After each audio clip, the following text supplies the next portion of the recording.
Hi Year 10, this lesson you're going to be looking at the impact of direct peaceful action between 1956 and 1963. Before you do this lesson, you need to complete the lesson on the Montgomery bus boycott.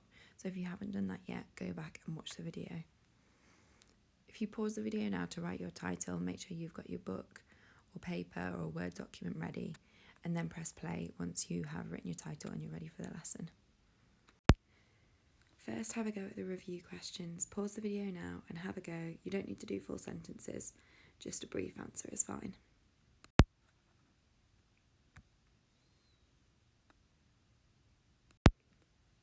Listen to your answers now and add anything that you've missed. Question number 1. The NAACP is the National Association for the Advancement of Coloured People. For question number 2, the membership of the NAACP grew to 500,000 by 1950. Number 3, cab drivers charged the same price as a bus ticket would cost to drive people to work. Number 4, Martin Luther King was a preacher at St. Ebenezer Church. And number 5, the profit of the Montgomery Bus Company fell by 60% during the bus boycott.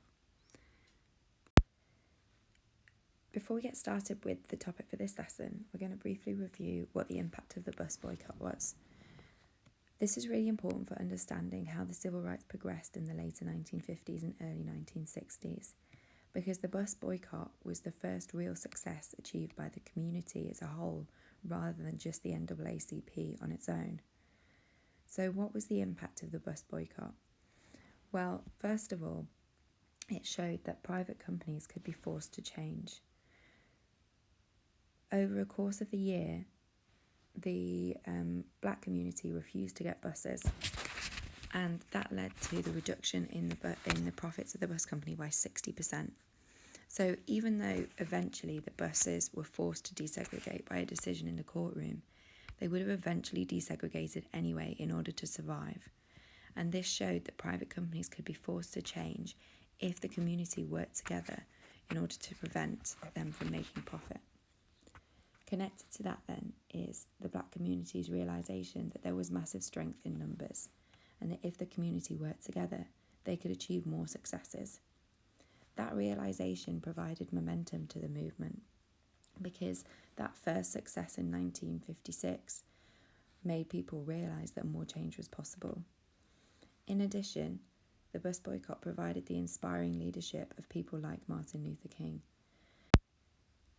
Finally, the methods that Martin Luther King supported of peaceful action that was used in the bus boycott became the defining feature of the civil rights movement during the later 1950s and early 1960s. Okay, so now we've understood what the impact of the bus boycott was in 1955 and 1956, we can move on to see what happened in the later 1950s. After the bus boycott, a number of new organisations were set up. This included the Southern Christian Leadership Conference, led by Martin Luther King, the Student Nonviolent Coordinating Committee, and the Congress of Racial Equality. So, what I'd like you to do is pause the video and to write a brief definition of each of these organisations. Pause your video now. As you're writing your definitions, hopefully you notice that each one of these organisations was committed to one thing, and that was the use of non-violent protest to challenge segregation. So, why was non-violent protest chosen as a method? Well, this had a lot to do with Martin Luther King's commitment to non-violence, and Martin Luther King was inspired by a man called Mahatma Gandhi, who had campaigned against British rule in India in the early part of the 20th century. Gandhi was committed to using non-violence because he argued that using non-violence would draw attention to the righteousness of the cause of Indian independence. He argued that it would make the protesters look like they deserved what they were asking for. And Martin Luther King believed that this was important for achieving desegregation. He argued that African Americans were a minority within America, and therefore persuading people who weren't part of the African American community to support the African American cause was vital. Non-violence was therefore very important for drawing attention to the righteousness of the African American cause, which was desegregation, and to showing the non-black community that desegregation was the right way forward. So pause the video now to answer that question. Why was non-violence chosen as a method for protests? The first example of non-violent direct action that we're going to look at is the sit-ins. Before you read more into this, I would recommend going to YouTube and typing in reflections on the Greensboro lunch counter. You can see this just here. If you don't have access to YouTube, that's okay, but it'd be a really good idea to go and watch that video because it just gives you a little bit more context and a bit of an idea of actually what was going on during the sit-ins. And it's nice to sort of hear from the people that were taking part and to see some footage from the time. So if you can access YouTube, go to YouTube now and type in reflections on the Greensboro lunch counter and watch the video that comes up. Once you've done that, or if you don't have access to YouTube, what I would like you to do is open the worksheet that is on Teams and then have a go at these activities. There are 3 questions. Why was the sit-ins organised? What happened? And what was the impact? In order to do this, you'll need to use the sheet on Teams, which looks a little bit like this. And you can see on the left-hand side, the information about sit-ins is there. Okay, even if you have watched the video, you'll need to use the sheet as well, because not all the answers to the video are in the questions. Okay, so pause your video now, have a watch of the other video, open the sheet and answer those questions, please. The second example of direct action is the freedom rides. Same thing again, if you have YouTube, go onto YouTube and search for the video called Who Were the Freedom Riders? Watch the video and then go back to the sheet and you'll see the information on the freedom rides is down the right hand side. You need to answer the same questions again. Why were they organised? What happened? And what was the impact? Okay, so pause your video now to do that.